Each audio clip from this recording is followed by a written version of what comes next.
Media sosial dihebohkan dengan isu perselingkuhan istri pesepak bola Arhan dengan kekasih Rachel Fenya. Bahkan, pemain timnas Indonesia Pratama Arhan mendadak menduduki trending di lini masa X Selasa 20 Agustus 2024 malam setelah sang istri Aziza Salsa alias Ziza diduga jadi penyebab Rachel Fenya putus. Ziza diduga menjadi orang ketiga di hubungan Rachel Fenya dan Salim Nauderer.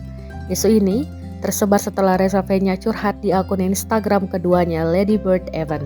Melalui postingan itu, Rachel membagikan potret kebersamaannya dengan Ziza.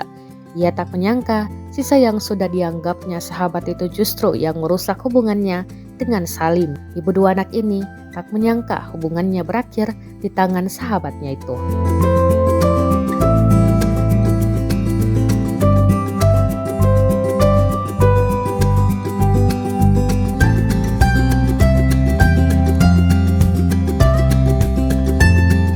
Download Tribun X sekarang, menghadirkan lokal menjadi Indonesia.